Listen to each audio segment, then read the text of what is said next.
Let your body take control. You're on my mind, baby. Just move a little closer. And I say, oh, it's a night we'll both remember. Oh, sweet surrender. Oh, we're moving close together. Wanna make your body mine through the night. Hot and sweet through the night.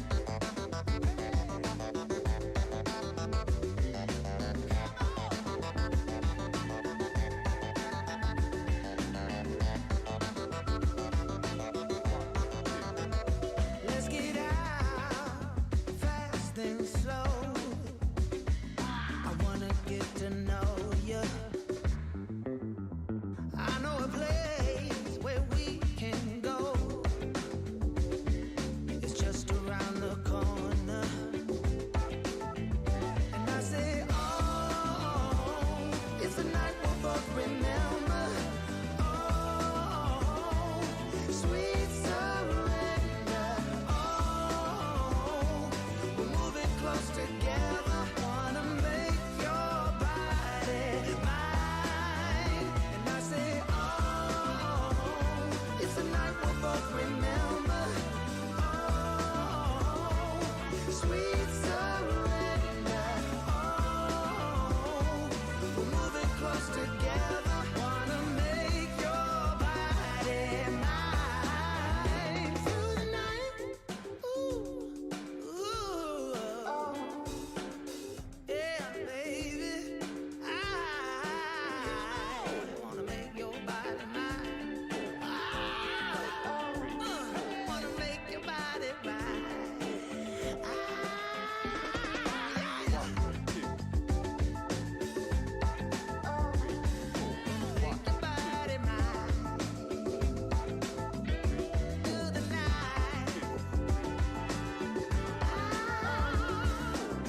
everybody.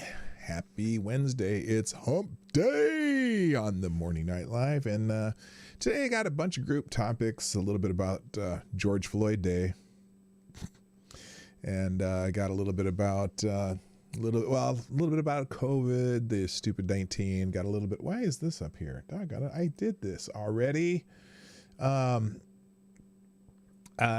And just various topics, a little bit about the January 6th insurrection. And, just the same old stuff every day. But lots of great stories and lots of stuff that'll be in the link in the bottom, down in the description where I put all the link to all the stories that we cover. And we'll get into it. I guess I don't really have an intro to the intro, so here's the intro.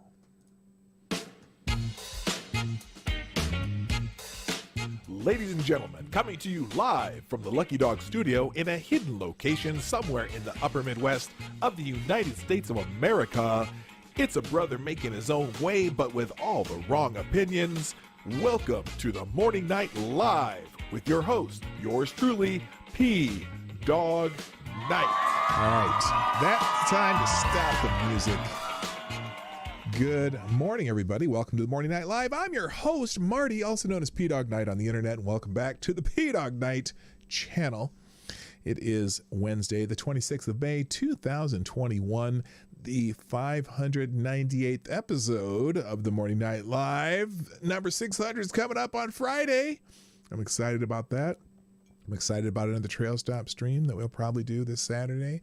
And I'm going to go out and do some filming to update my my pre-standby and all that stuff video because, it's looking a little brown compared to what the actual reality is around here. Now that the sun is shining, the gardens are growing, the hostas are beautiful. If you notice that, I think didn't I put a hosta video on yesterday? I was trying to send it to a friend who wanted to see the hostas. Actually, there's a lady who lives about 2 suburbs over, and I call her my hosta lady because she has a cabin where she has like 200 varieties planted up at her cabin, and she brings a bunch down and she sells them out of her house. And basically I get these beautiful, some of them rare even, and it doesn't matter which one it is, how big it is or whatever, $6 a piece, which is pretty good when you're buying hostas. And so I have a hosta garden that we have about 90 some hostas along one fence, and it looks nice. So if you saw that video, go check it out. Or if you didn't see that video, go check it out. I'm pretty sure I put it up. I'm gonna double check here. It's only 48 seconds long. Tell you what, we're gonna look at some hostas. How about that? Let's just because that's just what I sometimes I just do weird stuff, and this is one of them. Did I put this up here? I'm pretty sure I did. Oh yeah, I did. Check it out. Now it's just here. It's 48 seconds long. Y'all can suffer through this. I think you can suffer through 48 seconds, right? 48 seconds of some beautiful plants along a fence. There we go. Just so these are all these hostas that we have along one of our fences, and no music, no nothing, just some dealing in those greens. Yeah, they're right now they're not even fully grown. They're all just coming up still, but some of them are getting really big. I got a couple there. There's that one's called the substance. That's called the something water gourd or something. They all have different names, different varieties. Got a few other plants in there, and then we got our little side garden with that fountain that doesn't work and the frog down at the bottom. And so there you go. And there's my grill and my daughter's bike. So there you go. I'm sure you're excited about that. Anyway, so that's the old hosta garden. So there you go. You put it up. I did. Yes, I saw that. I saw that. I saw that you commented on that. So anyway, let's get into our normal stuff. I know, I'm so happy about that garden. We've been working on that for about 4 years. We've been putting that garden together, and now they're all, once they establish, some of them get huge, and so I'm really proud of that. Anyway, as you know, I'm into plants. All right, so let's say good morning, everybody, and then we'll get into the news today. So I'm scrolling up here in the chat first today. Oh, wait a minute. what did I do there? There was somebody else. Let's unpin this. By the way, hit the like button, share the stream out. That's greatly helpful. And okay, come on, go away. Why isn't that not going away? Oh, here we go. Remove. There we go. First in the chat today was Asan, who gets the bell. And the bell is working. Good. That's a good thing. Also, good morning to my favorite Canadian, Jaeger Pony. And Jonathan Peterson's in the house. Why are you so angry? No, Jonathan, I'm not asking you why you're so angry. Why are you so angry is one of the names in the chat. Also, good morning to, wait, what the hell's going on here? Scroll. Why isn't this scrolling? What the hell's going on? Okay, we're going to do this. We're going to try it again. Oh, my scroll, is my mouse? Oh no, the mouse button's working. Okay, we're having an issue here. Oh boy, you know what? For whatever reason, here, let's do this again. Here's what we'll do. We're going to take that out. We're going to open this back up and see if it'll work this time. And there it is, opening it up and just back to fitting. And just let's see if this works. Aha, there we go. All right. It's not a boomer thing. It's just things happen sometimes. So anyway, also good morning too. So I said, why are you so angry already? Let's see. We've got, let's see. FoxB2, good morning. GunFox61, the ever-present administrator of the Discord server for the PDawgKnight Channel. Also, good morning, Tyler F. Good morning, Keenan. Good morning, Special K on Acid. Hello, Data Wasteland. Select a boy is in the house. Boy. Also, I said Data Wasteland. Renee Mayette, how you doing? And Attack Alpaca. Atheist Icon, Zablaze in the house. Good morning, always lost and nothing else, alone. Scrappy Pirate, and that's kind of, is that everybody? Kind of. People's Front of Canada, what's happening? I see you. And that's everyone so far. So 28 people in the house, 13 likes, hit the like button, and we'll continue on. So yesterday was George Floyd Day. I guess in the entire world, everyone in the entire United States of America commemorated George Floyd Day in different ways, and one of them was in George Floyd Square yesterday, which is basically the intersection at 38th, and I want to 38th in Chicago, I think, in Minneapolis, where where George Floyd met his demise. And you know what? Look, I don't think George Floyd was a great person, and I don't think he's and I don't think he's a villain. I just think he is the guy who this happened to. I don't understand the deification of George Floyd, but I do somewhat understand why he's become this symbol, right? And so they have this autonomous zone in Minneapolis that I have issues with. But it is what it is, and it's supposed to be commemorating the death of this black man.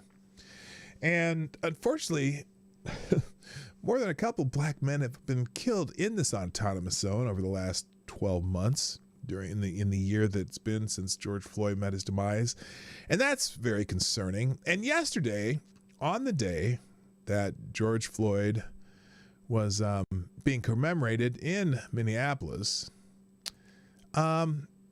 well, this happened. This is a reporter from some unknown outlet.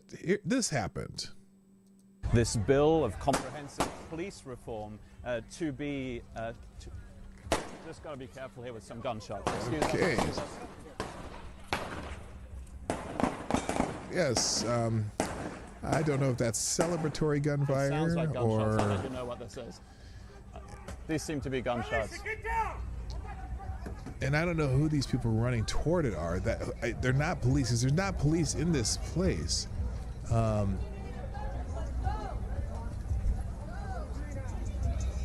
Anyway, so that's not good. that's not good. Shit. Shit, where is that? We're okay. And I don't know. Honestly, I don't understand the dude there just walking. There's lots of people just walking around like nothing's happening.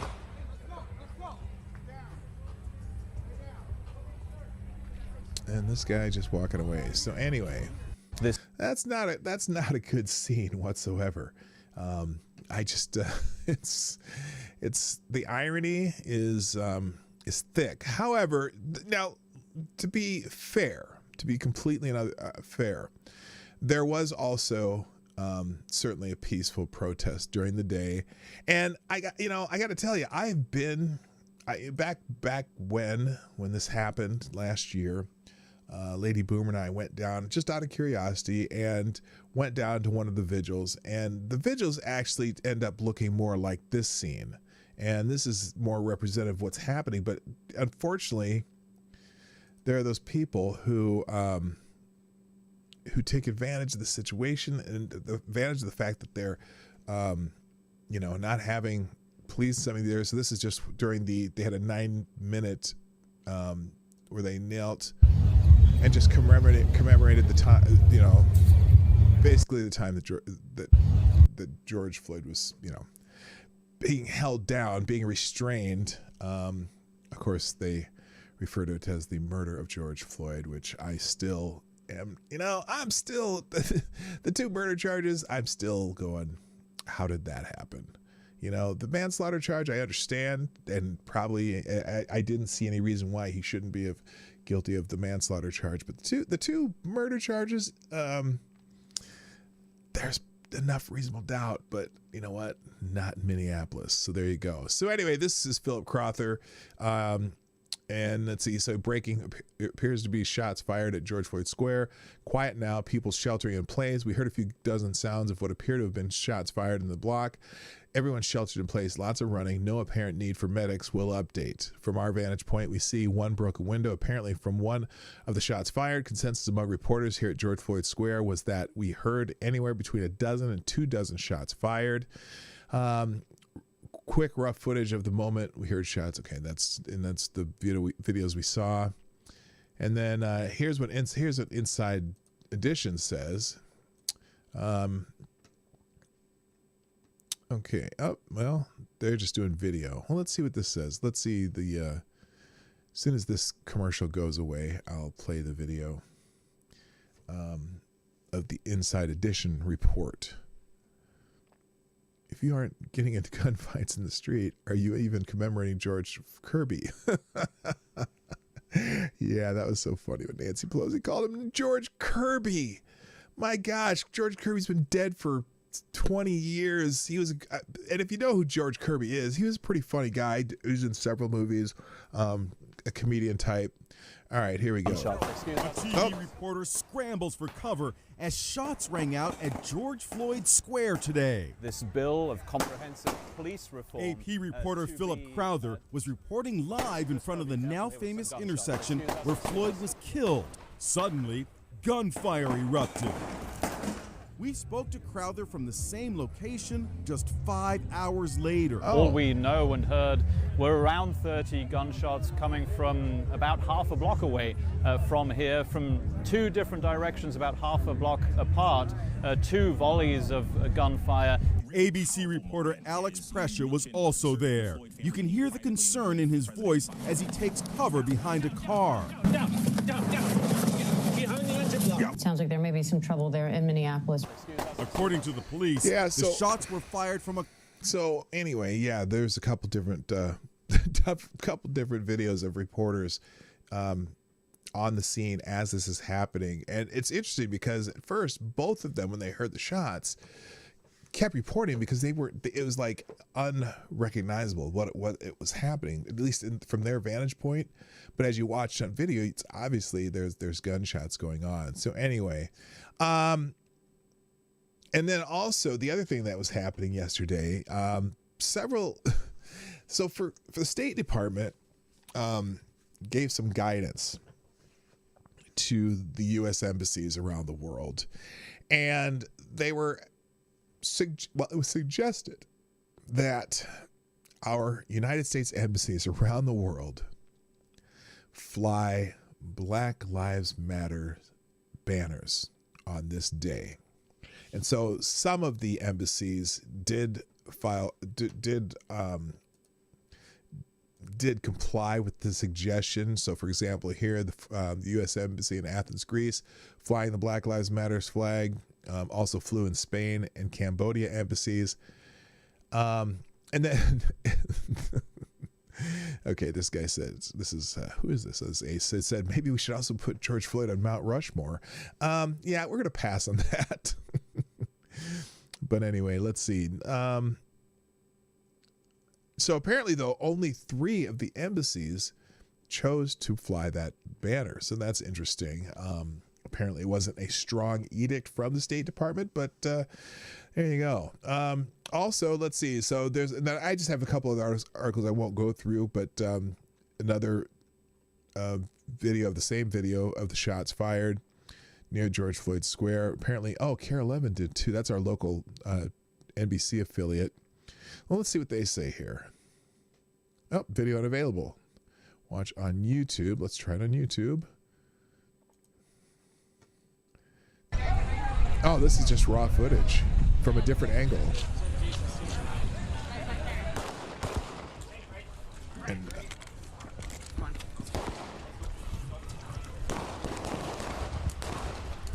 all right, so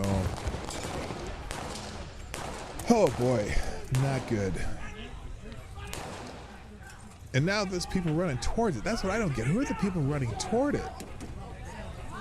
Are they from the George Floyd Autonomous Zone Security Force or what? I have no idea who those people running towards that area are. It's kind of wild. Anyway, good morning, Spambot22. Good morning, Green Badger Outdoors. Did anyone else drop in? Avocados Diablo, the Devil's Advocates here. Nice to see you. And Random American, People's Front of Canada, he's got there. Okay, I think I'm caught up. Oh, Infamous One, nice to see you. And I think I'm caught up. All right. Did I say, oh, wait a minute. One of the bears are here. Truckin' Bear, what's happening? That horn's for you, Truckin' Bear. So anyway, now kind of on the same vein, I've got a couple other articles just related to what's going on. So this from the Federalist. In May 2020, rioters rained hell in our cities. 1 year later, we ask for what? What have they accomplished? Tank tops, cicadas, and college graduation parties offered welcome signs that after a long, dark winter, quote unquote, quote, summer is finally approaching with only 1 week remaining until the holiday that will signal its commencement. This Memorial Day, however, will also signify something else. The anniversary of rioters descending on American cities. It's been 1 year since the night that began the summer of rage. May 25th, 2020, the day George Floyd lost his life at the hands of Minneapolis police, set in motion a relentless revolution that, although presently dormant, includes no limiting principle and no hope of fully ceasing. Yeah, it doesn't. It just seems like this is all going to ramp up again, doesn't it? Especially now that we're about to get the sentencing of Derek Chauvin. We're going to have the other 3 officers going to trial. And also the appeals in the Derek Chauvin case, particularly due to the dirty juror, I guess I don't have to call him dirty juror, but just the juror that seemed to misrepresent himself and got on the jury, who had some activist activities. Let's just say not leanings, but activities, whether he intended to have those activist activities or not. Anyway, Floyd was just one of many names exploited for political points that ignited waves of violence from Black Lives Matter and other rioters in the form of vandalism, arson, burglary, and even murder, leaving bodies in the streets and racking up billions of dollars property damage. They contrived systemic racism and screamed for social justice, while many immigrant and Black-owned businesses swept up broken glass and rubble in their wake. Again, I need to clarify, because again, I spent some time down in Minneapolis during that time. And again, there are the 3 categories, right? I consider 3 categories of participants in these protests, right? There are the actual protesters, the people who go down there and they're just there to kind of have a vigil, kind of trying to have a voice heard. They want to, commemorate the solemnity of the event. And regardless if they really know anything about what really happened. They're down there to actually protest. Then there is the second group, which I call the BLM. There's the first group are the BLM, the Black Lives Matter. The second BLM group is the burn, loot, murder group. People who are going down there to break shit, who wants to destroy things, who wants to do things terrible to other people, based on sometimes in aspects of their humanness that cannot be changed. Okay. And then there's the third group, the opportunists, who are just there to find some free shit. The first group, the genuine protesters, probably have nothing to do with the violence in these protests, but unfortunately, the organizers of the protest have very little control over the people who want to do in group two, who are just there to break shit. And a lot of the burn, loot, murder aspect of this aren't necessarily the Black Lives Matter people. They're the Antifa people who just are anarchists, who want to break shit, and they're probably responsible for most, well, I would say all of that billions of dollars of property damage and obviously there's the other people in that group that actually have no do not value human life at all. And so they're just out there trying to hurt and kill people and whatever. So, but again, distinct two groups in the same atmosphere, right? And then the third group, again, just see an opportunity to get some free shit, and they're there. Poof, they're in the stores looting, and they're in the stores, taking whatever they can of value, whether it be actual value or just things that they can peacock with, like the shoe stores and shit. So anyway. MC, how you doing? In the house? Stop. Hammer time. Good morning. How you doing? So, these violent displays, group two, were supposedly necessary and effective. Left-wing Democrat Representative Alexandria Ocasio-Cortez said marginalized people have no choice but to riot, and others have mimicked her resolve. During her trip to Kenosha following the shooting of Jacob Blake, one demonstrator told my Federalist colleague Avita Duffy that riots work. But do they now? It's been a full year, and besides cramming ahistorical curriculum laced with critical race theory into government schools and racist anti-racist training into boardrooms, what have the race baiters accomplished? Making cities less safe? Yep. Stoking distrust and division among racial groups? Yep. Making otherwise neighborly Americans race-obsessed? Yep. And destroying minority-owned business? Yep. Is that it? Seems to be. Any progress or justice since last May has been the result of due process, not lawlessness. Violent mobs didn't put former Minneapolis police officer Derek Chauvin behind bars for murder. A jury of his peers did. Meanwhile, anything the race-baiting rogues have touched has only deteriorated. Of course, the same corporate press that called violent demonstrations mostly peaceful protest and not, generally speaking, unruly, as they broadcast in front of burning buildings and still tell you riots were a myth. Juan Williams did so just a few weeks ago on Fox News, saying, "It's not true that cities burned last summer." Business owners would beg to differ. Kenosha, Wisconsin, where Duffy and I walked last summer, in the immediate aftermath of the arson that left every vehicle of his car lot gutted, a gutted carcass of scorched metal. Although the immigrant business owner was kind enough to return my call, he politely declined to answer any questions about how he's doing a year later, telling me he doesn't want to talk about it anymore. I closed that chapter, Sam said. Sam was far from the only thing left watching his life. Far from the only one left watching his life's work go up in flames. Tom Graham, the owner of Road Camera Shop, suffered a similar fate when rioters torched the store that had been a community establishment since 1911 and for 3 generations of John Rhodes before Graham took it over about 42 years ago. "I'm almost 64 years old," Tom told the Federalist last summer outside the singed remnants of what was once his business. And to put forth all that effort into rebuilding, getting lab equipment together and everything, the customer's back, I just don't think I have it in me anymore. After shouts of "no justice, no peace" rang through city streets last year, that slogan remains a two-pronged blow to business owners like Sam, who now have neither justice nor peace. His and Tom's stories repeated themselves in Minneapolis, Portland, the District of Columbia, and elsewhere, yet some victims didn't live to tell their own stories. Just 4 days after Federal Protective Service Officer David Patrick Underwood was killed in an anti-police drive-by shooting, rioters left David Dorn to bleed out on the sidewalk after the black police officer tried to defend his friend's store from mobs of looters. These men should be alive today, preparing to honor our nation's fallen heroes as they spend a day relaxing with family and friends. Sam and Tom should be posting abbreviated Memorial Day hours to do the same. Instead, Underwood and Dorn have become a different kind of fallen hero, and Tom has no business hours to shorten. Never forget the hell that Black Lives Matter rained down last summer, and on this 1-year anniversary of the Floyd riots that sparked them all, remember how much progress they've secured. None. So, all right, let's just do some quick odds then. Good morning, Mr. Scott. What's happening? Nice to see you. Also, remember, folks, okay, let me back up there because I forgot what I was going to say. Let's remember that your host could use some help.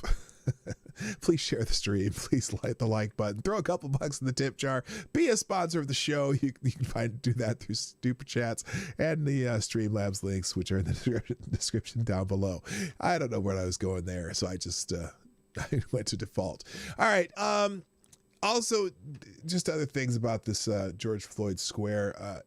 The George Floyd Square is not going anywhere, and there's a great article in the American Spectator.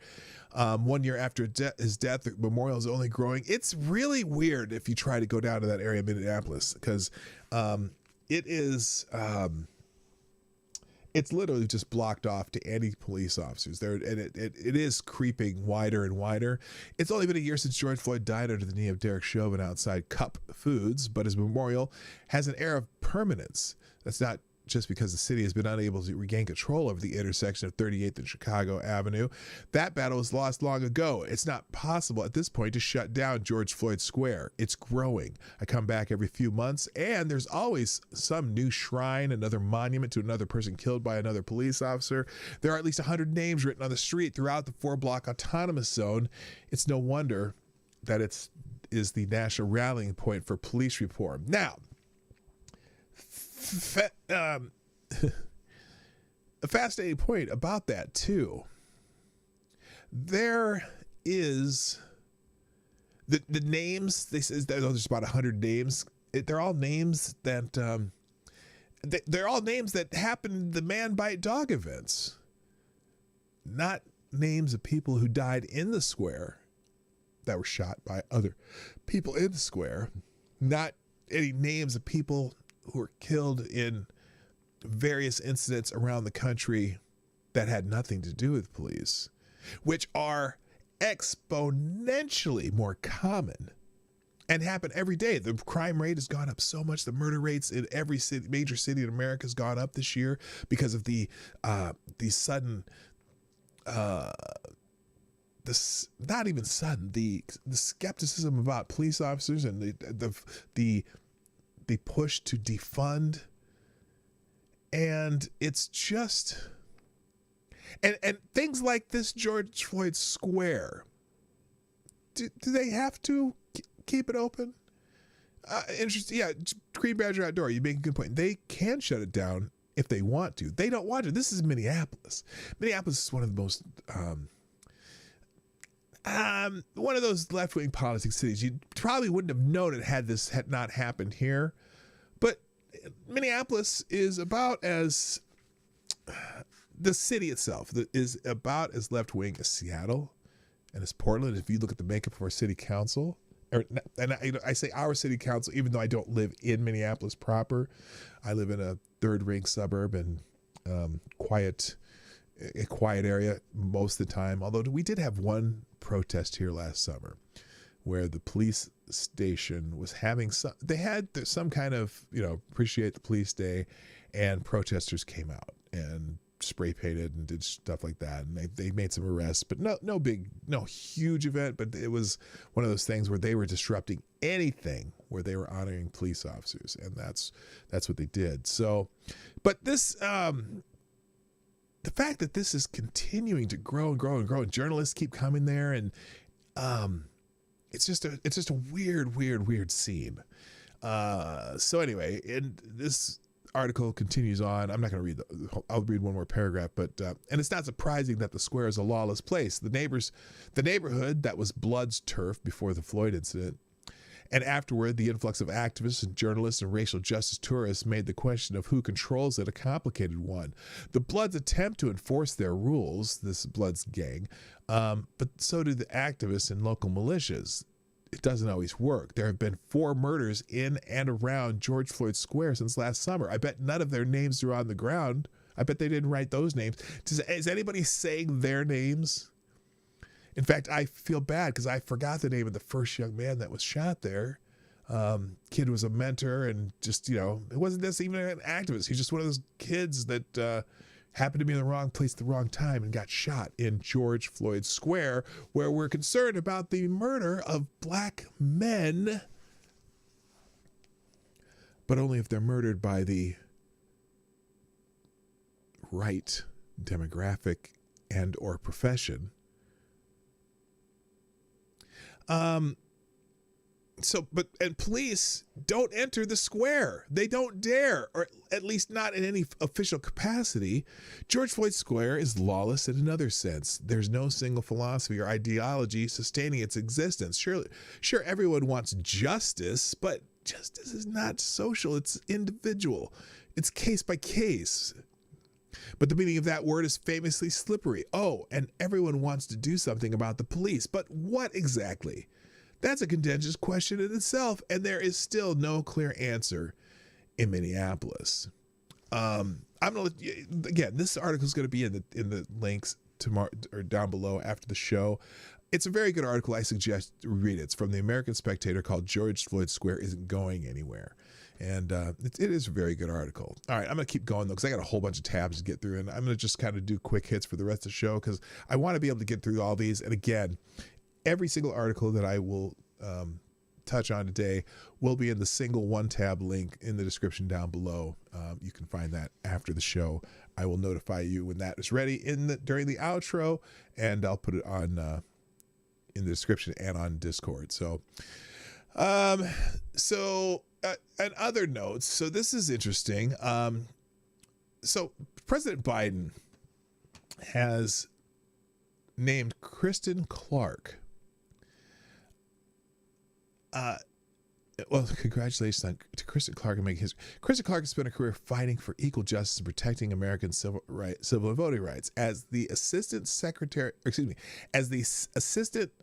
Attorney General for Civil Rights, she will continue that fight as we see a rise in voter suppression and hate crimes across the country. This is Kamala Harris, her tweet on for whatever reason, Kristen Clark did the swearing in. Oh, I think that's kind of a vice president thing to swear in people. So anyway, so they swore in Kristen Clark to lead the Justice Department's Civil Rights Division. And Joe Biden says, I know she will work tirelessly to advance civil rights and push our nation closer to our founding ideals of liberty, justice, and equality for all. And then he started yelling at the kid on his lawn. So just let me remind you real quick. I bookmarked this tweet for a reason of who Kristen Clark is. Kristen Clark in 2019 accused Chicago police of victim blaming when they sought access to Jussie Smollett's cell phone during the investigation of his hate crime allegation. Clark is now in charge of both federal hate crime and police discrimination cases. Congratulations, Kristen Clark.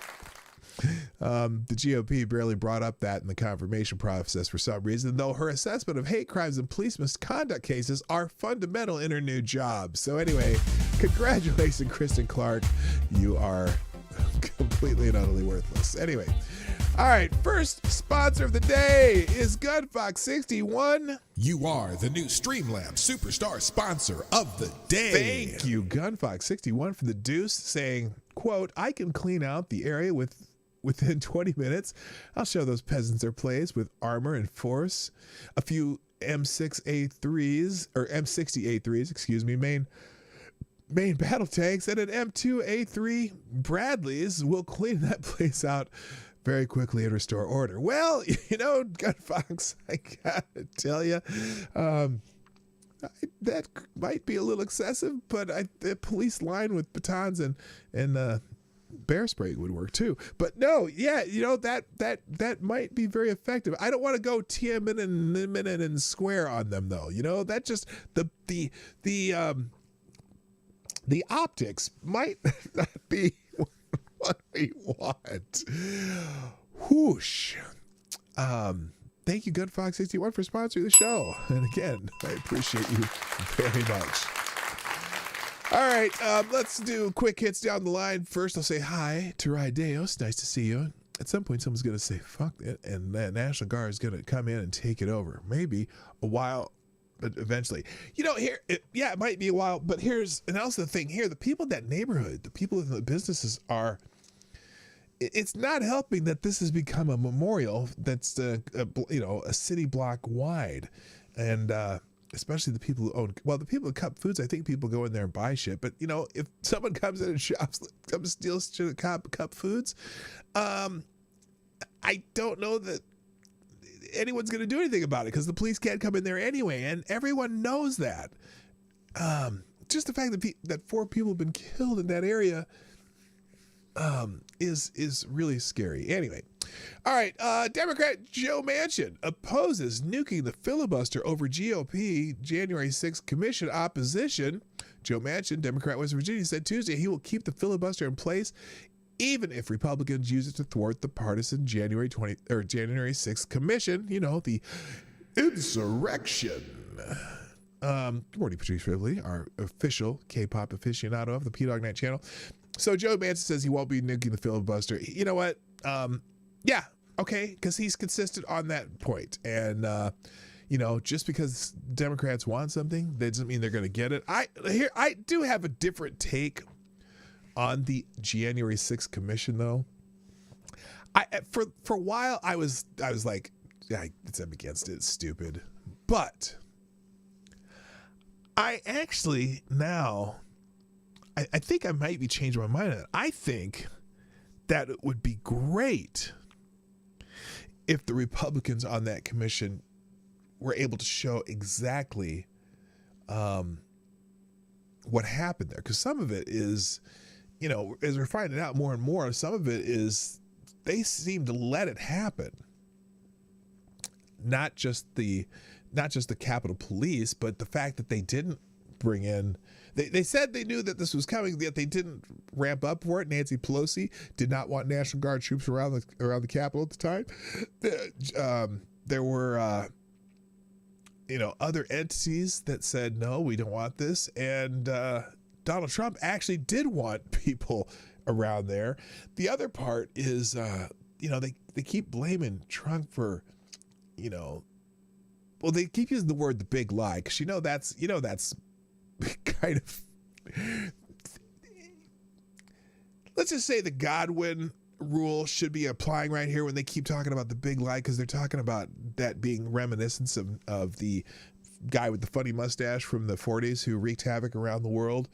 And they keep using that analogy, and yet they get mad when there's other analogies that are similar. But anyway, Manchin's against filibuster. And then also, we're kind of getting into a whole thing about the January 6th commission here. Lisa Murkowski, the senator from Alaska, is apparently going to vote yes on the January 6th commission. Democrats need 7 more Republicans. Republican Senator Lisa Murkowski, Alaska, is a yes vote on the partisan January 6th commission, in which Democrats need a total of 10 Republican yes votes to pass the legislation in the Senate. Murkowski tells me she's going to support the bipartisan January 6th bill, a Huffington Post reporter tweeted. Senators Mitt Romney and Bill Cassidy of Louisiana are the other two Republicans who have indicated sympathy for creating a commission to distract from the failed policies of the Biden administration. Susan Collins has suggested she opposes the commission in its current form and is demanding changes. It's worth noting that Senator Richard Burr, North Carolina, is a no vote on the commission. He was one of the senators who voted to convict President Donald Trump during the impeachment trial. Moderate Senator Tom Tillis of North Carolina is also a no vote. Of all 6 noted senators who voted for the commission, the Democrats would still need another 4 more Republicans to go along with the partisan investigation. That would be similar to the Russia investigation. Although they did finally, at least the House version, went from having a 7-3 Democrat to Republican, balance on that commission to 5-5. So that's interesting. And I'm ambivalent, I guess. I think they could spend a lot more time on other things that are pressing, because there has been no indication that there's going to be any repeat of any of this stuff. It's becoming comical that they keep trying to conflate this with the same. Well, they see that one day riot that has no aftershocks, so to speak, and yet we're still, a year later after George Floyd's death, we're still having people in certain cities do crazy crap, or like gunfire in George Floyd Square. So whatever. All right. Also, now this article, I don't want to go through it, but it's sad. So the people who've been arrested for this January 6th insurrection, a lot of them, this guy right here, the guy who was in Nancy Pelosi's office, in discussing the jail conditions for the detainees. Remember, I can't remember, is it the 4th speedy trial? Face your accuser, whatever, speedy trial or whatever. And these people are all rotting in jail right now. Many of them in solitary confinement, many of them being abused. And so we'll get it. First of all, real quick, thank you, Gunfox61. Also, still sponsored the show. Oh, I didn't put your thing over there. There you go. Thank you, Gunfox61, who says Pedo Joe's administration is nothing more than a leftist swamp. Just watch the January 6th group thing. Will just be a whitewash and blame Trump. Also, all of those that were arrested are being locked down for 23 hours a day, and reports say have not been allowed basic rights. Yes, that's exactly right, Gunfox61, and that's where we're at right now. Here's the story of American greatness. So this is the guy that was in Pelosi's jail, and he did an interview. In one of the most iconic images on January 6th is a man pictured with his feet up on a desk inside Nancy Pelosi's office. Richard Barrett, 60, traveled from his home in Arkansas to hear Donald Trump's speech, then made his way to the Capitol complex. He entered Pelosi's office, where a few photojournalists just happened to be stationed. Barnett put his feet up on the desk, posed for cameras, and left Pelosi a note. He's quite a character, I can safely say, after a lengthy phone interview. 2 hours later, the photos went viral. Pelosi's daughter, Christine, posted the picture of Barnett at 3:21 p.m. that afternoon. Quote, "The Trump rioter did vandalize her office," she tweeted. "The trash will be removed and the seditionist will be prosecuted." Hello, Tax AG and south of the gray. That incident started a legal and personal nightmare for Barnett, who spent nearly 4 months behind bars before a federal judge finally released him in April. By the time Barnett arrived home on January 7th, his family had already received death threats, and the FBI was at his door. Barnett was arrested January 8th, where he was indicted on January 29th on various trespassing and disorderly conduct charges. Now, that's the charges. Trespassing and disorderly conduct. And then also including possessing a dangerous or deadly weapon, a walking stick that could be used as a stun gun. It had no batteries. It was transported So he's saying, I was transported to a prison in Oklahoma City for 2 weeks, Barnett, who goes by nickname Big O, told me in a phone interview Tuesday afternoon. I have never been in prison before. It was my first experience. I thought how awesome it was. Even though you're in prison, you're treated with respect and everyone follows the rules. But Barnett's inaugural experience in America's prison system quickly soured after he was transported to the nation's capital. Like dozens of people charged with offenses related to the Capitol building protests, Barnett was ordered to remain behind bars in a D.C. jail with no chance to make bail, even though he has no criminal record and faces no violent charges. Joe Biden's Justice Department nonetheless is seeking a pretrial detention orders for many Capitol Hill protesters. In some cases, prosecutors argue that the defendants pose a threat to society because they doubt the outcome of the 2020 presidential election. In other words, a thought crime. This has led to the creation of a Shawshank of sorts for January 6th detainees. The government, according to Barnett, opened up a shuttered jail facility specifically to house January 6th detainees. The accused are in restrictive housing, ostensibly to protect them from the jail system's general population, but the conditions are anything but special. Upon arriving at the D.C. jail, January 6th defendants are ordered to quarantine for 2 weeks to follow COVID-19 rules. Detainees are not allowed to leave the quarantine cell for any reason. Once the quarantine period is over, detainees are moved to another permanent unit, which is not unlike quarantine quarters. First off, all the cells are contaminated with black mold. Even the sink we are supposed to drink out of, Barnett said. The guards gave us some kind of cleaner, but it didn't really work. The cells are roughly 70 square feet with a concrete slab for a bed, a toilet, and a sink. Detainees are held in solitary confinement conditions for 23 hours a day. Breakfast, Barnett said, arrives at 3:30 in the morning and is inedible slop. Dinner usually consists of bologna. During their 1 hour of free time each day, detainees must attend to all personal business, including hygiene such as a shower. The men don't have access to shaving gear or haircuts. The barbershop is closed. The best we could do was use a toenail clipper they gave us. Most detainees, however, spend the hour on the phone with family. They are worried about their family, about their finances. Barnett, a former firefighter and bull rider, said he counseled younger inmates whenever he could. Nothing phases me, but these men are worried about losing their homes, and this was 3 months ago. Many of them are young and have never been to jail before. I prayed with them when I could. I tried to talk them through it. The guards, Barnett says, go out of their way to make their life harder for detainees. It is purposeful and deliberate collusion to make every facet of your existence miserable, Barnett said. This includes instances of physical abuse. Guards slammed Barnett's face into the concrete floor at one point after confronting the guards for not following prison rules. Barnett read the Department of Corrections inmate handbook when he arrived, and accusing one guard of sexual harassment, Barnett was placed in the D.C. prison's general population as a punishment.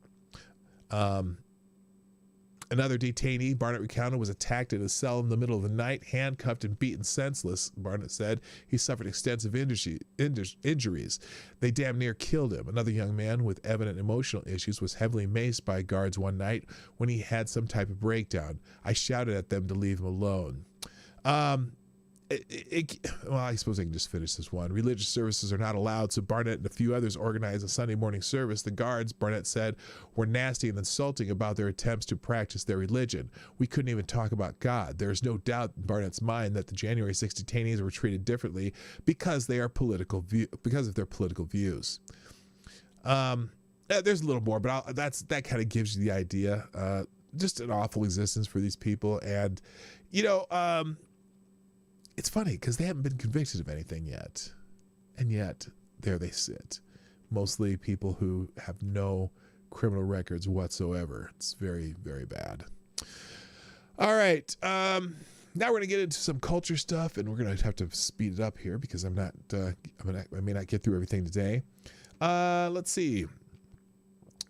Oh, remember in North Carolina, London County, Virginia. Remember that? Does that ring a bell? Where they were having the enemies list and for the anti-racists had an enemies list of people that don't want some of the teachings that they want to be taught in the schools. Well, the anti-racists behind the school enemies list now gathering info on children as top prosecutor joins in. The top prosecutor in London County, Virginia, has participated in the Facebook group whose members infamously created a list of parents who disagreed with the school system policies with the intention to hack, infiltrate, and expose them, according to new screenshots. Since the Daily Wire exposed the group March 16th, triggering national outrage, members of the anti-racist parents of London County have doubled down and now appear to be gathering information about children and at least one adult. Anyone else with the racist TikTok from you know whose kids, please PM me, especially more with the N-word, TYIA group administrator. Okay, I don't know what that means. T something. Oh, thank you in advance. Group administrator Jamie Ann Nettig Wheaton posted April 30th, when another member responded to this post by saying, "We have to fight this shit together." Buddha Biberaj, the county's top prosecutor, said, "Exactly. You are where we need you." Members of the group previously compiled a list that included names and locations, and in some cases employers and spouses' names of the people they said disagree with school policies, though the conversation spent little time discussing the substance of critics' arguments. Anyway, the bottom line is now they're going after kids too, and apparently the top prosecutor in London County agrees with that idea. Goodness gracious. Let's move on. Good morning, Anna Lynn, John Smith, W.R. Costin. What's up? More culture war stuff. Or this is this one. So Trump supporters unequivocally support extremism. Hello, Kay Shull. Hello, Beth Castleman. They unequivocally, Trump supporters unequivocally support extremism, according to a Pentagon official overseeing efforts to root out extremism. Trump supporters unequivocally support extremism. The leader of a Pentagon working group overseeing efforts to root out domestic extremists in the military tweeted in 2019 that any supporter of former President Donald Trump unequivocally supports extremism and racism. Isn't that special? Support for him, a racist, is support for all his beliefs. Bishop Garrison, who was appointed by Secretary of Defense Lloyd Austin to lead the Countering Extremism Working Group, tweeted in July 2019 in reference to Trump. Quote, "He's dragging a lot of bad actors, misogynists, extremists, other racists out into the light, normalizing their actions," Garrison, an Army veteran, tweeted. "If you support the president, you support that. There's no room for nuance," was this. He added, there is no more, but I'm not like that talk.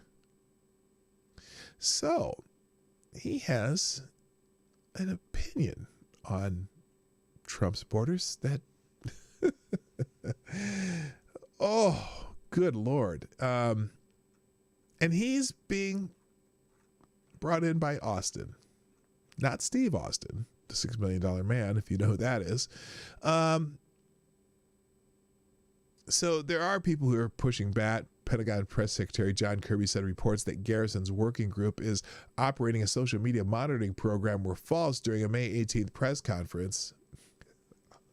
Then why do we keep hearing about it? Anyway, there's no pilot program run by Mr. Garrison on the extremist working group to examine social media, Kirby said. Mr. Garrison is leading the extremist working group on a number of efforts to try to help us come to grips with learning what the scope and scale of the problem of extremist activity in the ranks really is, and helping us divine some potential solutions going forward. So again, if they're in the military and they're following military rule and they're not breaking any laws and they're, and they shoot straight, I don't care.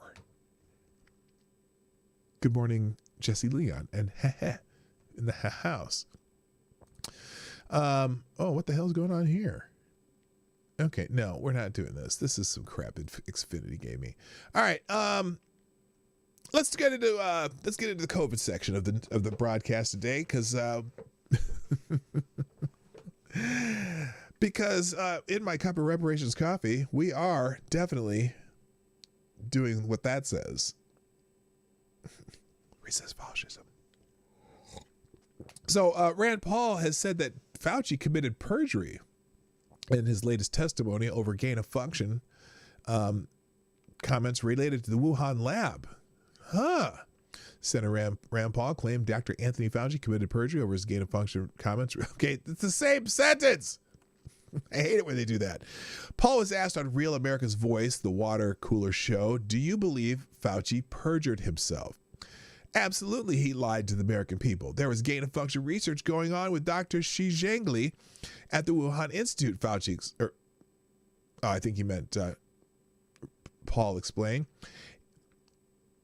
In her paper, she actually thanked Dr. Fauci, the National Institute of Allergy and Infectious Diseases, which is part of the National Institutes of Health that Dr. Fauci runs. Paul continued, it's listed at the end of the paper. The paper was funded by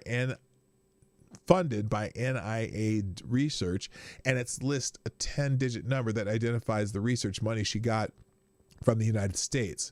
Was it gain of function, Paul asked? Well, it took a SARS virus, which is a coronavirus that's 15 times more deadly than COVID, and it added to it S protein, which is something in the surface of it to make it more easily infectious to epithelial cells for the respiratory tract. That to me is gain of function. So you can watch that article. It's in the water cooler here. And how long is this? Senator, you introduced. Oh, here we go. Let's listen to this. Turn this up. China. You've also had that vibrant exchange with I'll start over. Here we go. Senator, you introduced an amendment that would ban the funding of gain-of-function research in China. You've also had that vibrant exchange with Dr. Fauci about this a couple of weeks ago, where he told you that NIH does not now fund gain-of-function research in the Wuhan Institute of Virology. So did Dr. Fauci, do you believe he perjured himself in front of Congress on this issue? If so, why? Absolutely. Yes. He lied to the American people. There was gain of function research going on with this Dr. Shi Zhengli at the Wuhan Institute. In her paper, she actually thanks Dr. Fauci and the NIAID, which is a part of NIH that Dr. Fauci runs. It's listed at the end of the paper. This paper was funded by NIAID research, and it lists a 10-digit number that identifies the research money that she got from the United States. Was it gain of function? Well, it took a SARS virus, which is a coronavirus that's 15 times more deadly than COVID, and it added to it S protein, which is something on the surface of it, to make it more easily infectious to human epithelial cells for the respiratory tract. That to me is gain of function. We have at least one scientist from Rutgers and another scientist from MIT who've looked at this paper and say it is gain of function. And she says she did it with an NIH fund. Dr. Fauci says no. I think he needs to be quizzed, but he goes on these shows and they all yuck it up and laugh about how everybody's a conspiracy theory, but nobody asks him any tough questions because the left is so enthralled with all his dictates, and he's become sort of this glorious purveyor of truth. He's the greatest scientist in the history of the United States and the most formidable infectious disease expert in the world. That's who Dr. Fauci is. Resist. Anyway, thank you, Hot Candy Mail, who just subscribed. If you're here, say hi to the chat. I see you just subscribed, so that's fantastic. And thank you for subscribing. So anyway, Fauci lied, people died. I said that yesterday, didn't I? I think if masks are so critical to the prevention of the spread of COVID-19 as they tried to continue to tell us for a year, and in the beginning, Dr. Fauci said, I don't need all these people walking around with masks. It's just, people are always touching their face. They're not necessarily that effective. Might stop a droplet or two. Well, a lot of people took his advice early on in COVID and lots of people died. I'm sure he's responsible for thousands and thousands of deaths. Anyway, report, Biden shut down Trump-era probe into coronavirus lab leak theories. Remember we were talking about how Trump said this early on, and that there was the lab leak theory? Well, apparently at some point a while back, Biden shut down that investigation. President Joe Biden's administration shut down a State Department inquiry into whether the coronavirus could have spread out of a lab where the Chinese government was studying coronaviruses, CNN reported on Tuesday. That was yesterday. Former Secretary of State Mike Pompeo reportedly started the inquiry in late fall of 2020, seeking to establish whether the Chinese Communist Party, CCP, had been using a lab in Wuhan to research COVID-19 and diseases like it, CNN reported. Biden's administration reportedly cut off the inquiry this spring after questioning the legitimacy of the research and ultimately concluding it was a poor use of resources, the outlet reported. Critics within the State Department argued those conducting the inquiry were suspect due to their emphasis on secrecy, according to several unnamed sources. Unnamed sources cited by CNN. So now Fauci himself saying they should probably check this out. Well, what have they found out that Fauci was the key guy into making sure that that research got funded. Anyway, and Jen Psaki has chimed in on behalf of the President of the United States. WHO, not U.S. scientists, will lead further investigation into COVID-19 origins. Great. President Joe Biden's administration has called for further investigation into the origins of stupid 19, but expects the World Health Organization to lead the investigation, not U.S. scientists, according to White House Press Secretary Jen Psaki. Psaki fielded several questions from reporters in Tuesday's briefing regarding the origins of stupid 19 and the increasing possibility that it leaked from a coronavirus research lab in Wuhan. While the country of origin that shall not be named has long insisted the virus spread naturally to humans from animals, evidence increasingly implicates the Wuhan lab. And so, look, the WHO, which has been, I'd say, less than forthright, and they're going to be the ones investigating it, and not including any U.S. scientists. That's a problem. Sorry, that's a problem, Jen, Raggedy Ann, whoever you are, whatever. That rat praised Cuomo killing grandmas. Yes, he did. He did. He did praise Andrew Cuomo killing grandmas. Goodness gracious. All right. Also, now, Anthony Fauci himself has been crushing his own theory on COVID-19 origins. Let's see. So, let's see. Oh, this is, let's see. All right, we know the 3 Wuhan lab researchers were hospitalized in November 19. Now, Fauci reverses course and now says he's not convinced COVID developed naturally, which was his own theory. We talked a lot about this yesterday, so I'm going to just leave it in the tabs and you can check it out later.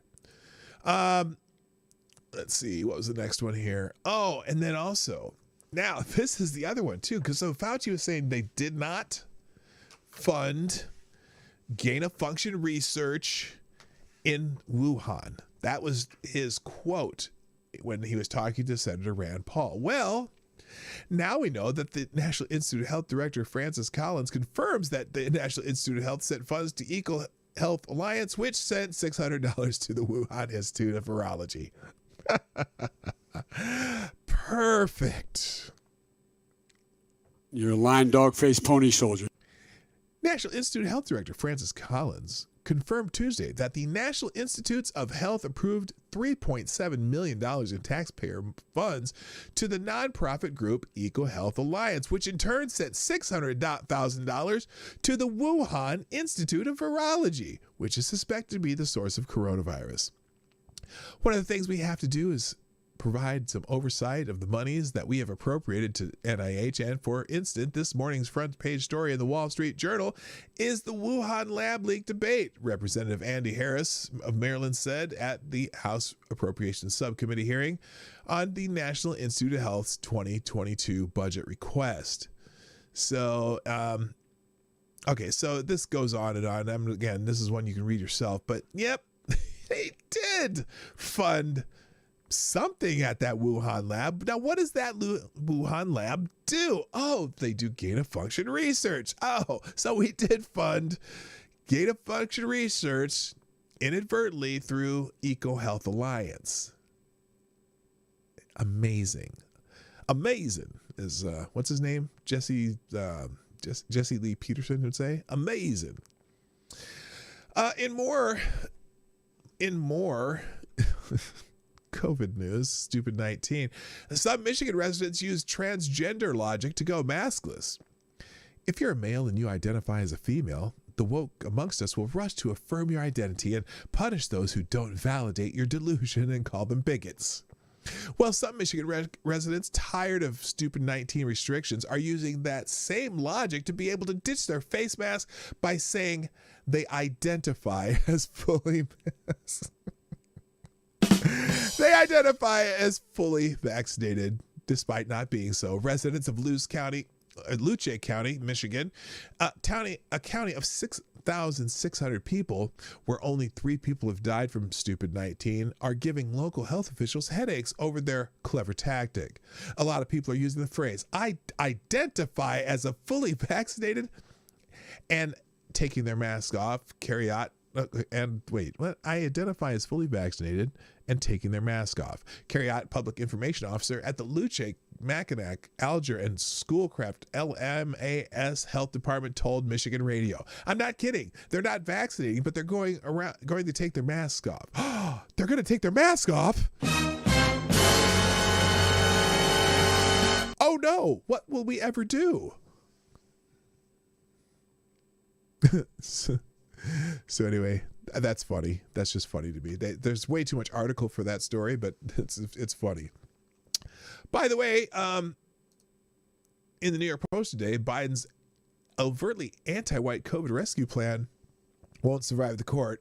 Just an article about that restaurant owner in Texas who said, hey, wait a minute, you're only giving this COVID relief to people who aren't melanin deficient? What about me? It isn't fair. I've had enough and I want my share. Can't you see? I want to live, but you just take more than you give. That's the most pathetic song I've ever heard in my life. But anyway, yeah, so good. It's just another article on that article that we've probably read several times, but you know, they're basing whether or not you get aid on the color of your skin. Not probably ain't gonna fly through the court system. All right. Oh, and now here's the other thing. There's a professor at Johns Hopkins University who was saying something that I was saying a while back when I was talking about, you know, I used to never get a flu shot.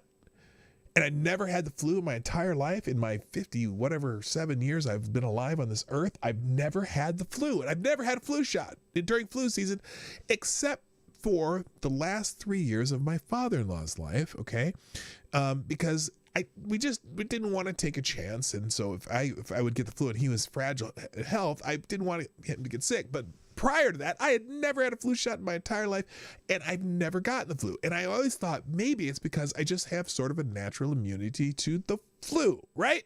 That's absolutely a possibility, because some people just, their antibodies and stuff work better or whatever and whatnot. They're not susceptible to certain diseases. Well, this professor at Johns Hopkins University, hello, Don Keating, what's up? At Johns Hopkins University says that half of Americans have natural immunity. Oh, what a concept. A professor at Johns Hopkins School of Medicine said Tuesday that almost half the country has natural immunity from COVID-19. Oh, this is due to prior infection. I have prior infection of this. Dr. Marty, his name's Marty too. What a great guy. He's got to be a good dude. Dr. Marty Macri appeared on the Vince Calianese show Tuesday, where he called dismissal of natural immunity, one of the biggest failures with our current medical leadership. Markey lamented the lack of guidance from the Centers for Disease Control and Prevention for those who were infected but have recovered from the disease. He also decried the demonization of people with natural immunity for refusing to get vaccinated, which Macri said is a reasonable decision because natural immunity works. Yeah, we like this guy. Oh, check your logic. Despite decades of solid science, questions over the efficacy of gained immunity and even whether vaccinated people could spread the virus have plagued debate about whether and when to reopen states, localities, and businesses. Fauci claimed that getting the vaccine can do better than nature. According to Business Insider, he further said that when COVID-19 survivors get the vaccine, it's significantly boosts the immune response. Well, okay, so, and then, yeah, there's this thing that Chris Eliza put out. Oh, this is a good article. I want to go back to here. Macri, however, disputed claims that natural immunity is inferior to that acquired. I skipped a whole part there, but that's okay. Hello, Brandon Kuzer. Nice to see you. Just argued with my family on this subject, referring to chickenpox. Oh, yeah, and good morning, T-Ball. How you doing? Yeah, it's just crazy. So there's all these people here, Fauci and a bunch of people saying, oh, no, you still need to get the stab because, this stab is better than natural immunity. Well, wait a minute. What does this particular stab do? This particular stab simulates you having the virus and therefore helps you build antibodies against the virus. Well, if the virus also stimulates antibodies to fight the virus and it's doing the same thing as the stab, wouldn't having recovered from the virus have the same effect as getting the stab? Seems logical to me. So anyway, this Macri disputed the claim that natural immunity is inferior to that acquired through vaccination, saying that both are probably lifelong and that no boosters are needed. Now, he's a medical professional, and I don't know if that's going to get me in trouble or not by saying this on the tube of you. And he's saying ignore the CDC guidance, which I would never tell you to ignore. The most pristine and logical department of the U.S. government ever made, the CDC, who never contradicts itself, never changes their mind, never gets anything wrong ever of all times. Okay, let's keep going because I'm running out of time. And then Trump won't let Biden throw his greatest accomplishments down the memory hole. They're still, the stabs, I think people who need them are the people who are the most vulnerable, the elderly, the overweight, the people with respiratory problems. And part of the reason that we have the stabs that we need for those people is thank you, President Trump, right? And here's the thing. Like I said before, I've said this many times. The bureaucrats in those places that, in the country, the CDC, the National Institute of Health, whatever, those bureaucrats don't change. The things that happened prior to Joe Biden taking office didn't just stop on a dime the day he was inaugurated and start completely over, right? The stabs that they have for the elderly and for the people with respiratory problems and for fat people, because that's who people are dying, and I had no better word for that. Those stabs were already being administered, and the pace of administering them was growing exponentially day by day, week by week. And so when you get to when the Biden administration comes in and all of a sudden they get the inauguration and then they say, oh, the cupboard was bare. There was hardly anything. We are going to take full credit for having these stabs for 100 million in our first 100 days when they were already doing 1 million a day. 100 million in 100 days. 100 days times a million is 100 million. They were already doing $1 million a day by the time he got into office. And so those bureaucracies didn't just stop and start over. They were already going on the plan to grow that. The bureaucracies were doing what they do, and right? And so that all happened during the prior administration. And basically, the only thing you can pat the current administration on is not fucking it up. Just saying. They didn't fuck up what was already happening. It was already growing, and that's the way it worked. Great, good for them. People want to get the stab and get the stab because it was already happening. So, and now they're trying to raise Trump from that equation. So Trump in this article, they're talking about Operation Warp Speed and how, they got this, out faster than they've ever gotten anything out in the history of the world, yada, yada, yada, yada, and got it approved for emergency use because it's still not approved, like fully FDA approved. So, like I said, get the vulnerable people taken care of, the elderly, the people who are dying from it most, because they're still talking about giving it to kids. Why are they still talking about giving this to kids? You know what, if you really want to help people, let's get the elderly across the world taken care of. Or how about we talk about those other treatments that don't require the stab? There's a couple different what they call prophylactic off use of certain other medicines that they've had great success in treating people with, because they still don't have any guidelines for treatment for this. And they should, because there's plenty of studies, there's plenty of evidence that certain pharmaceutical products help people. So anyway, just silliness. Good morning, Cannon Hotep. How you doing, my friend? Nice to see you out there. I did a video with Fauci admitting it to Rand Paul. Yeah. Did you? I saw that. I think I watch every video you put out, my man. Always good stuff. Go subscribe to Cannon Hotep. You're not going to agree with him every time, but you're going to agree with him 99% of the time. Because nobody agrees with me all the time. So I know how that works. Anyway, all right, let's see. What else was the other have here? Okay, now, just real quick, we're going to just pop through these headlines now, because now I'm way beyond time. There's an article in Newsweek. Oh, goodness. Wait, where is that? Is this here? I'm going to open this tab. Is this the Newsweek article? Even Newsweek, reliably silly. Even Newsweek cannot ignore the problems at the border. So they've got this article here: asylum seekers dropped off by Border Patrol strain resources of Arizona border towns. Let me just give you the lead here. By the way, good morning, Debbie. Thanks. What's happening? Gamer Valine, good morning. And I think I got everybody else here.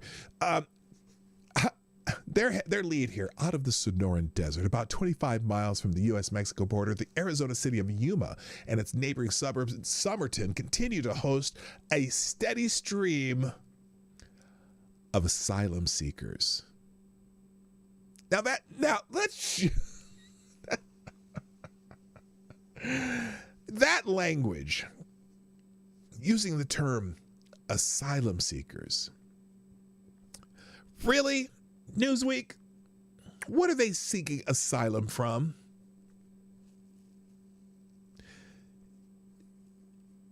What are they seeking asylum from? The war down in Guatemala? Asylum is a very specific word, and they're using it for every single border crossers. It's drive me nuts. Anyway, some days the city has seen more than 100 asylum seekers. Again, asylum seekers. On other days, far less, but as of late, the daily count has stood to a steady 25. So 25 a day, put that time 365 a year. And at one border town, these individuals find themselves in the area at the behest of the U.S. Customs and Border Patrol, entering the county to flee persecution in their homelands. Persecution from what? Y'all making up shit. Y'all making shit up.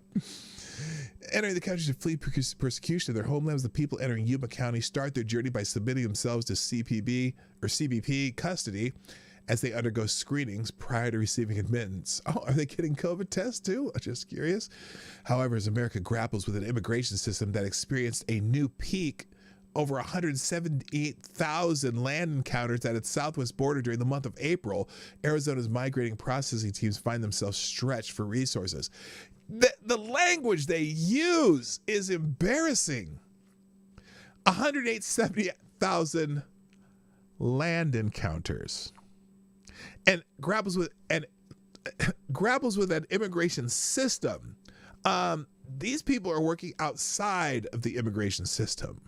They're doing it because the immigration system has a method for bringing immigrants to this country. And yes, we need immigrants. Absolutely, we need more. We need immigrants who come and work at various jobs, low, high tech, and low tech, and whatever.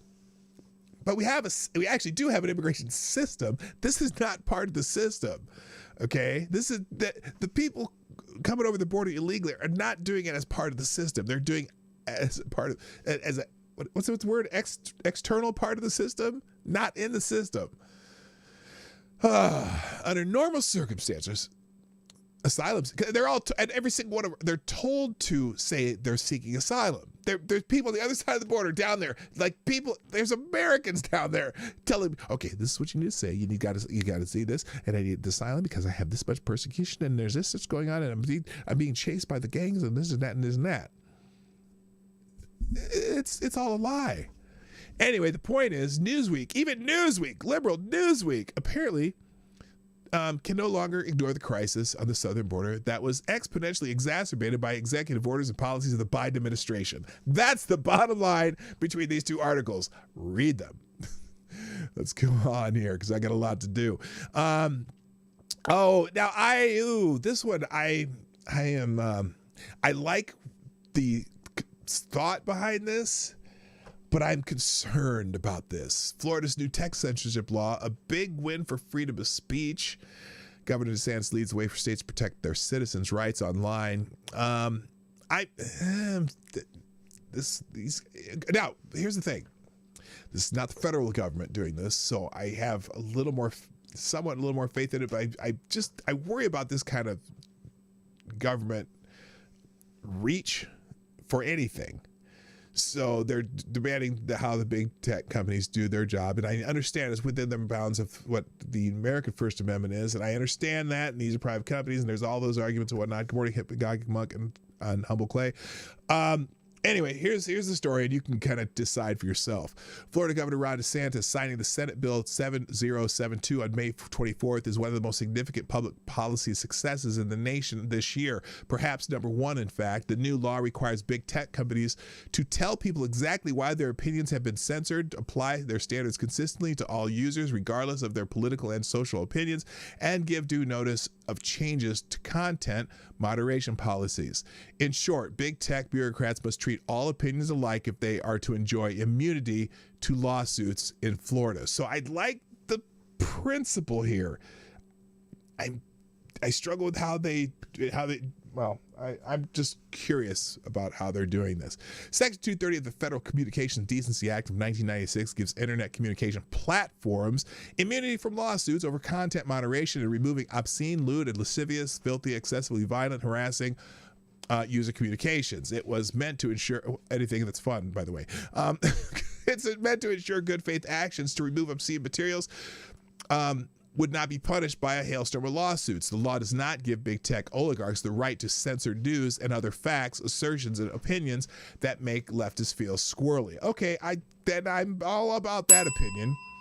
The new Florida law establishes proper protections of speech in the Sunshine State, defining censorship as any action taken by social media platform to delete, regulate, restrict, edit, alter, inhibit, or the publication or republication of, suspend a right to post, remove, or post an addendum to any content material posted by a user. The term also includes actions to inhibit the ability of a user to be viewable by or interact with another user of the social media platform, such as shadow banning or deplatforming. This is a highly informative passage. Defenders of big tech routinely argued that these companies have a right to do whatever they want because they are not government entities. That is false, according to this article.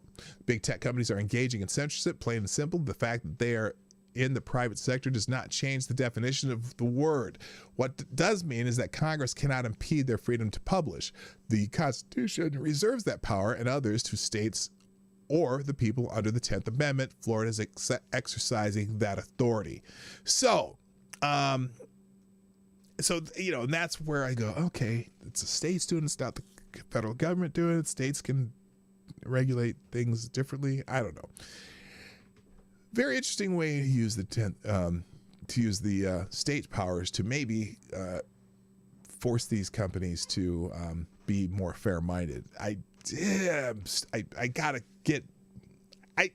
do a little more research on this though, because I'm like, is this the best way to do it? Or is it, maybe the federal government can do it? I don't know. I don't think the federal government can do it. So, is the state of Florida violating the free speech rights of the tech companies? That's the only place where I go, I don't know. I just, because what they've done, some of these tech companies where there have been countries who've tried to do, and they said, okay, fine, we're going to pull out of your country.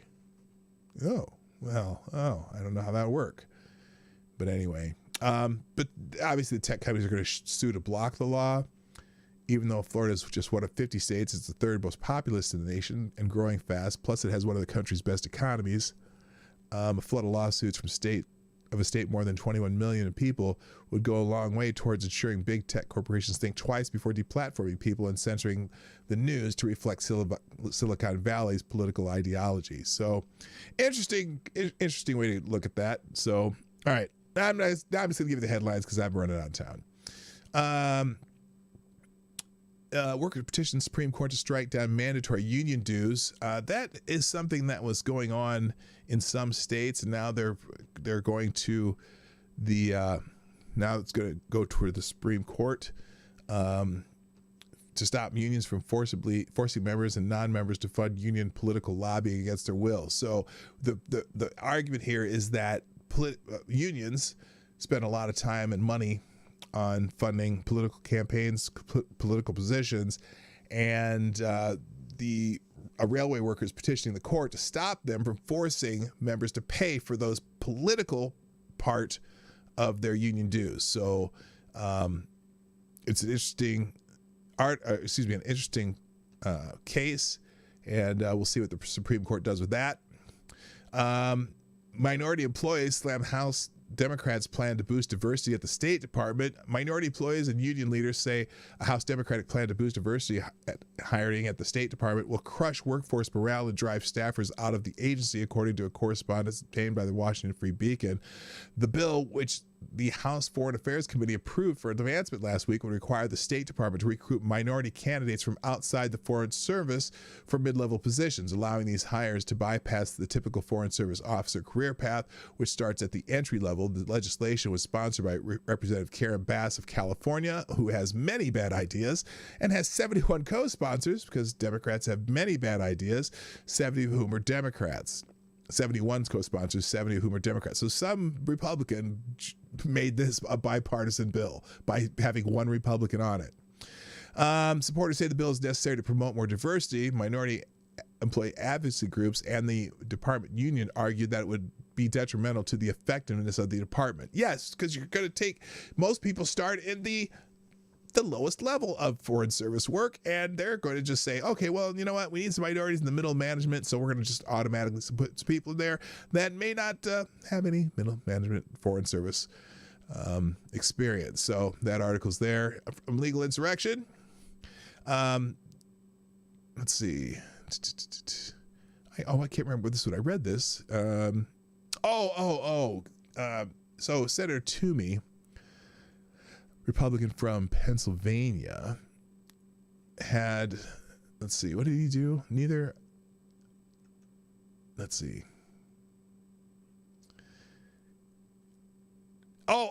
He was lamenting the mission creep of the Federal Reserve, where they're beginning to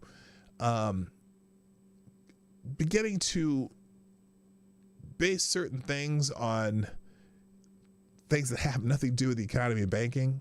So he said, I'm writing in part in regarding to the sudden pivot of the Federal Reserve Bank of San Francisco toward publishing politically charged research on environmental, social, and governance topics like climate change and racial justice. The Federal Reserve's independent and careful adherence to nonpartisanship has allowed it to avoid being seen as a politicized body in the course of carrying out its dual mandate of maintaining price stability and full employment. However, the Federal Reserve Bank of San Francisco and other regional Federal Reserve banks have written social studies essays dealing with, among other things, health insurance and essential service workers in New England, something for which the Department of Labor, Equal Opportunity Employment Commission, and National Labor Union Relations Board should be dealing with. The relationship between race, type of work, and COVID-19 infection rates, something which we have a Department of Health and Human Services for. Overcrowded housing, something which we have the Department of Housing and Urban Development for. The guidance that people may have privilege based on their racial identity, job, or other factors, and should, if they are white, practice finding ways to center and elevate voices and experience of people of color without burdening them to educate or on racial equality or validate your learning. So he's talking about the Federal Reserve coming out with all these studies that have nothing to do with their mission, and so now he wants them to dial it back a bit. Austin City Hall is now occupied by a tent city with machete wielding security. Oh, Austin, Texas. I'm sorry, Texans. You have that one city that everyone's losing their mind. Mayor Steve Adler's Austin is getting worse.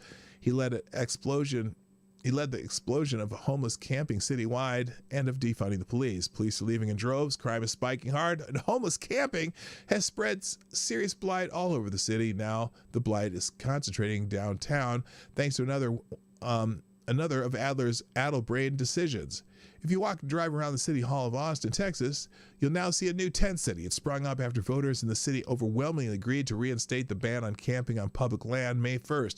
Even when the camping was legal everywhere else, it was still banned at City Hall. Adler and the then unanimous Democrat City Council took care of itself that way while allowing the rest of the city to become a trash heap and a disease fire hazard. So so now they have a homeless camp at City Hall. Just that's the point here. And I don't know, man. There's got to be a better way, Democrats. But you know, I have 3 stories from the National Pulse. Apparently, this one's this is. Remember that rally that what's her name, MTG and Matt Gaetz had in Florida? Well, they're apparently the AP and Yahoo didn't actually mention how many people or something. And I don't care. But the part that, look, I think Marjorie Taylor Greene's a little bit of a crank, right? She's a little bit off her rocker. But they're out of full court press with her.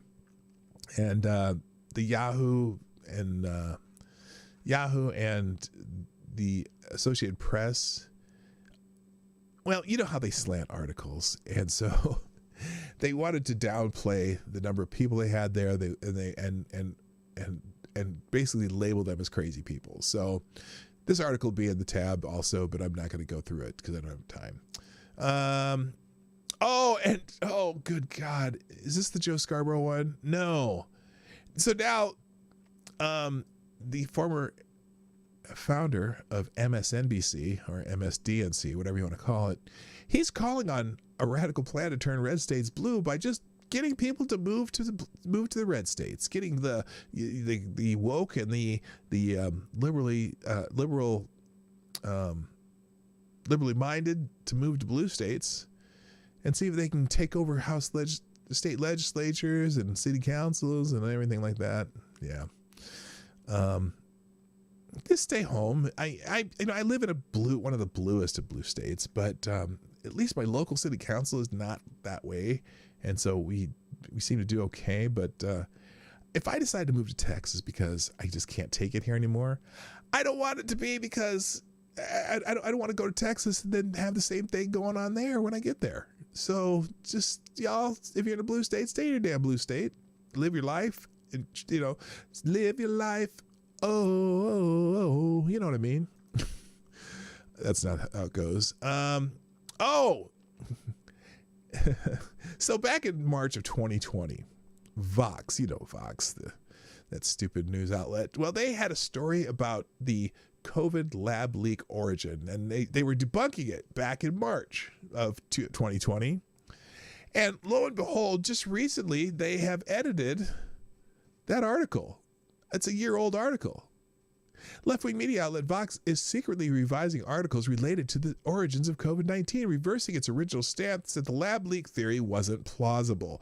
Highlighted by computer scientist Paul Graham on Twitter, the changes appear in a Vox article originally published on March 4th, 2020. The article, The Conspiracy Series about the origins of the coronavirus, debunked. Well, it was revised on March 12th, 2021 in an effort to backtrack the piece's adamant position to the possibility of COVID-19 leaking from the Wuhan Institute of Virology. And so here's, okay, I'm just going to do these first paragraph before and after. Here's the before paragraph. The Wuhan Institute of Virology is a real place, and the exact origin of the novel coronavirus is still a mystery, with researchers racing since the outbreak began to figure it out. But already, virologists who've parsed the genome and infectious disease experts who've studied the coronaviruses have more than enough evidence to show that the virus is brand new and came from nature, not the Wuhan lab. A large group of them, citing genome analysis from multiple countries, recently affirmed in the Lancet that the virus originated in wildlife. The emergence of the virus in the same city as China's only level 4 biosafety lab, it turns out, is pure coincidence.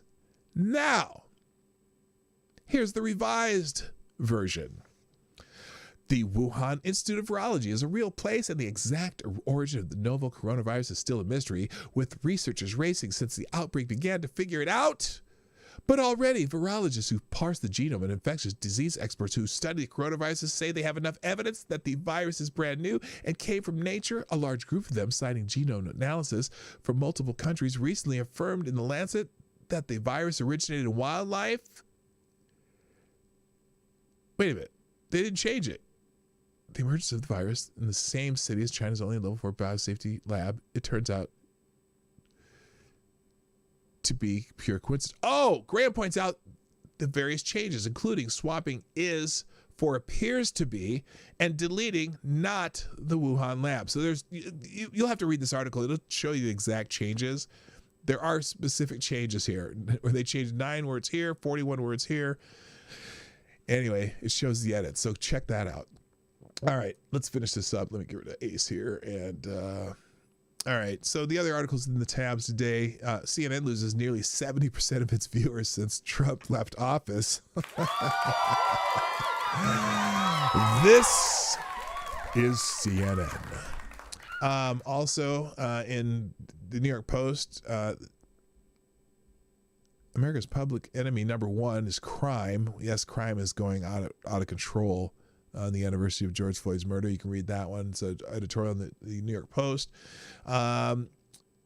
Officers and we're losing police officers in Minneapolis like crazy and then there's a crime surge too. So police officers are leaving Minneapolis Police Department in droves because they feel helpless amid the city's skyrocketing crime, according to one who left the force last year. This goes back to George Floyd. Former Minneapolis police officer Steve Dykstra told Fox News on Tuesday, "Since 2015, I know the city of Minneapolis has been backpedaling, taking tools away from police to enforce the law and keep it safe, and it's showing that the crime is up quite a bit. 250% increase in gunshot victims in 2021, according to recent data." That's scary. We're getting back to, it's funny, someone was the other day, I was listening to them, their one of their videos, they're like, yeah, we're getting back to the 90s when it comes to crimes and murders. And back in the 90s when I lived here, when I first moved here for I moved here in 89, lived here through the 90s, and Minneapolis had the nickname Murderapolis at the time because and I think we're approaching those Murderapolis numbers already this year. So it's kind of crazy. And then this Senate confirms DOJ nominee who once pushed essay comparing cops to the KKK. That's Kristen Clark. We just talked about her earlier. She's the one who also said that, they're just, they're not treating Jussie Smollett right. So that there's another article about her. Also, the embattled San Francisco District Attorney Chesa Boudin blames police for the crime crisis.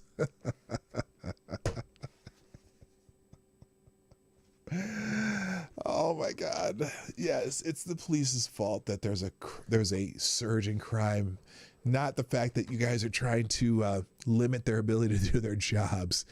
You know, I gotta say, as a victim of crime in San Francisco, when we did our southern or West Coast tour in 2019, I can attest that the police are way overburdened. We went to the police station when our car we had a smash and grab in our rental car. They took a couple of my bags, including my laptop computer.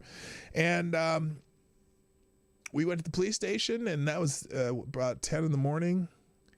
And we went into the police station nearby, and we were the third smash and grab person, and then it was all three were people who were from out of town. So the next rental car we got, we made sure it had California plates, and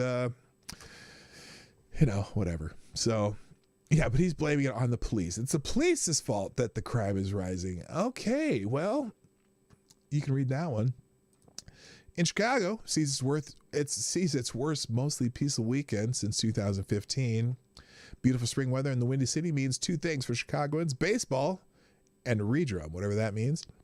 This past weekend was a grand slam. The weekend timeline is considered 12 noon Friday to 6 a.m. Monday by the crime tracking site HeyJackass.com. 13 killed and 42 wounded by firearms. This was the worst lead fest weekend of 2021 and the worst fourth weekend in May since 2015, when Chicago stacked 12 dead and 45 wounded.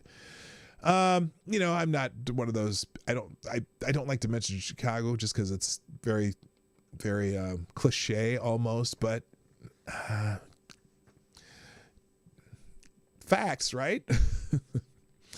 Let's see. Oh, there's a couple other weird articles. This is the maximum age humans can physically reach according to scientists. I'm sure you're interested in that one. I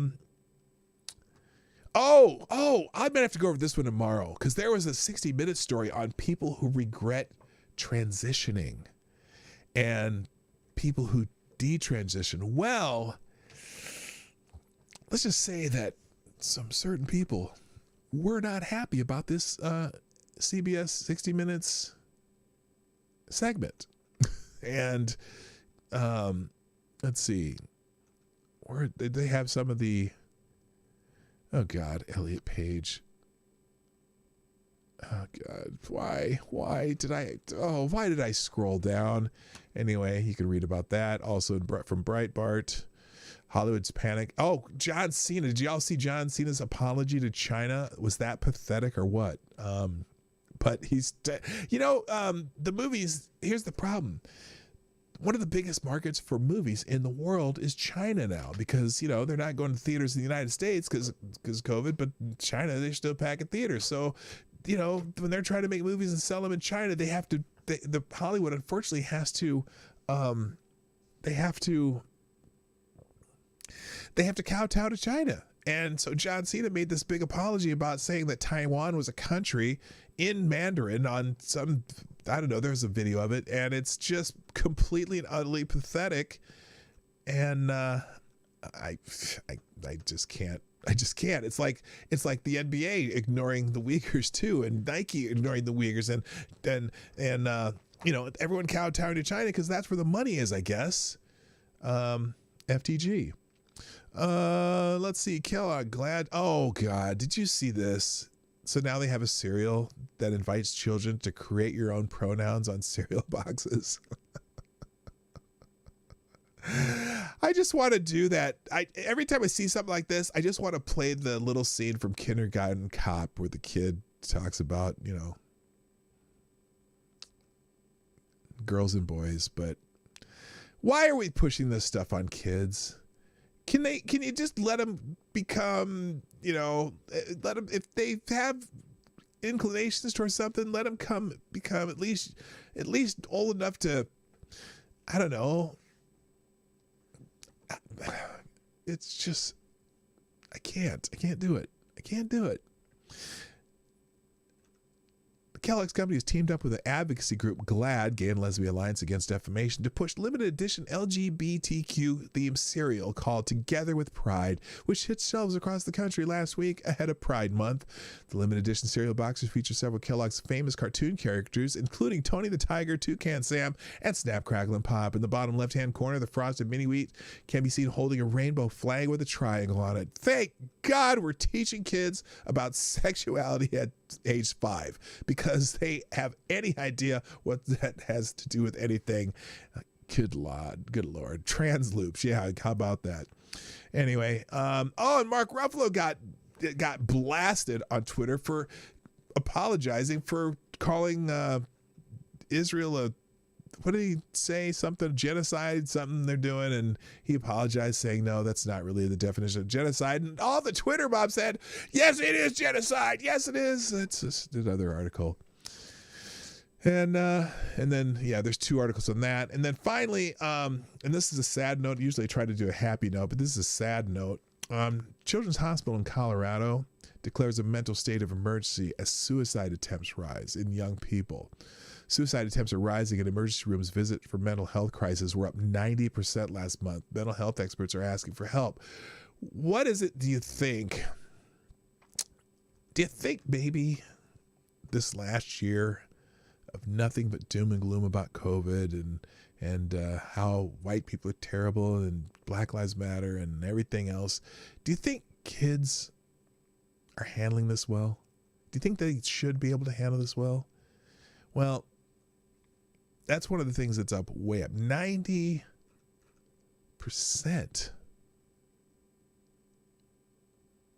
emergency room visits for mental health crises last month, up 90%.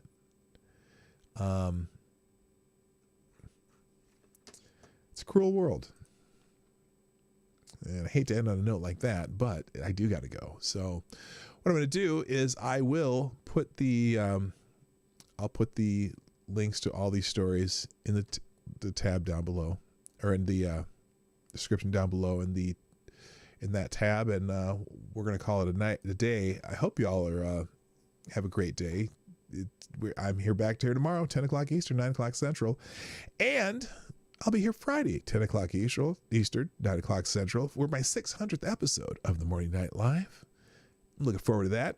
Looking to have a couple guests. If I don't have guests, I'll just do a call-in show, because possible guests haven't gotten back to me. But we'll do a call-in show if we don't have guests, and just make it a fun show. Maybe talk about things that are less stressful in life. You know what I mean? And so we'll have to do that. Anyway, if you haven't done so already, please hit the like button and share the stream out. Put a comment in the comment section if you're watching on replay, or come back and put a comment in the comment section. Tell me what you liked about the show and what you didn't like. I'd like some feedback. And if you'd like to sponsor the show, thank you, Gunfox61, for being our sponsor of the day. You can do that through Streamlabs, YouTube Super Chat, Venmo, and Cashapp. All that information is in the description down below. But it is that time, ladies and gentlemen. I need to go. My name is PDawgKnight, and I'm out of here. Bye-bye. Hey, this is PDawgKnight, and thank you for watching today on the PDawgKnight channel. If you have an observation or remark you'd like to make about this video or my channel, I absolutely welcome you to write it in the comment section down below. I really look forward to hearing from you. And before you go, if you like what you saw but you're not already subscribed, please make sure you hit the subscribe button and definitely click that bell that pops up afterwards so you'll be notified when I post new videos or when we go live. I broadcast my live show, The Morning Night Live, Monday through Friday at 10 o'clock Eastern, 9 o'clock Central. A special thank you to all the supporters of this channel who share our videos on social media and who make donations through Streamlabs, YouTube, Venmo, and Cashapp, which are all linked in the description down below. Thanks again, and until next time, I'm PDawgKnight, and I'm out of here.